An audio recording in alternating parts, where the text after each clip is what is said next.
বিএনপির ভারপ্রাপ্ত চেয়ারম্যান তারেক রহমানের জিয়ারত করতে যাওয়ার খবরে আগেভাগেই জিয়াউর রহমানের মাজার এলাকায় জড়ো হন নেতাকর্মীরা। সেখানে আছেন আমাদের সহকর্মী রাহুল রায়। আমরা সরাসরি যাচ্ছি তার কাছে। রাহুল, জিয়াউর রহমানের মাজার এলাকার সার্বিক পরিস্থিতি আমাদের জানান। আপনাকে ধন্যবাদ। এখন এই মুহূর্তে আমরা যেটি দেখতে পাচ্ছি যে তারেক রহমানকে বহন করে যে বাসটি সেটি আসলে বিজয় সরণি পার হয়ে জিয়াউর রহমানের যে সমাধি রয়েছে শেরে বাংলা নগরে তার এই দিকে আসছে। তবে আমরা যেটি দেখতে পাচ্ছি যে আজকেও তার গাড়ি বহরের সামনে, বাসের সামনে নেতাকর্মীরা অবস্থান নিয়েছে। অনেকটা ধীর গতিতে সামনে নেতাকর্মীরা হাঁটছে এবং বাস ধীর গতিতে আসছে, যে কারণে আজকেও আসতে বেশ দেরি হচ্ছে। আপনি জানেন যে গতকালও কিন্তু একই দৃশ্য আমরা দেখেছি। এয়ারপোর্ট থেকে ৩৬ জুলাই এক্সপ্রেসওয়েতে যেখানে অভ্যর্থনা মঞ্চ ছিল, যেখানে থেকে বক্তব্য রেখেছিলেন, সেখানে আসতে প্রায় ৪ ঘন্টার মতো লেগেছে। আজকেও কিন্তু আমরা দেখলাম যে তিনি রওনা হয়েছেন,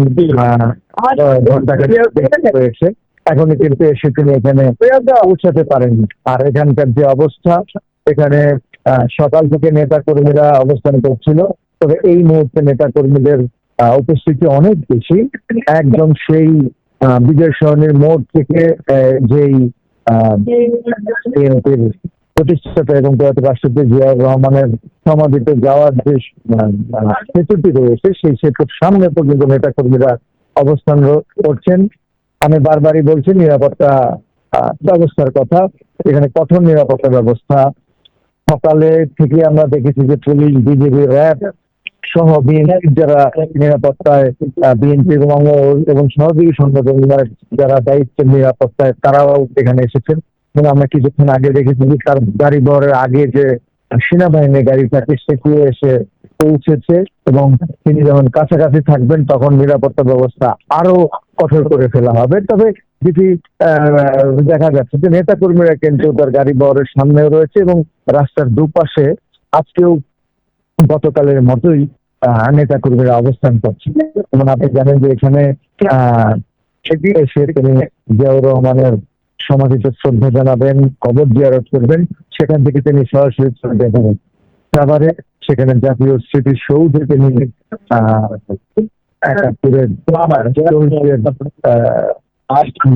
শ্রদ্ধা নিবেদন করবেন। এই মুহূর্তে নেতা কর্মীরা, এখানকার যে নেতা কর্মীরা আছে, তারাও আসলে অপেক্ষা করছেন তখন বিএনপির ভারপ্রাপ্ত চেয়ারম্যান এখানে এসে পৌঁছবেন। অনিকা, ধন্যবাদ রাহুল আপনাকে। আমরা পরবর্তীতে আবার আপনার সাথে যুক্ত হব।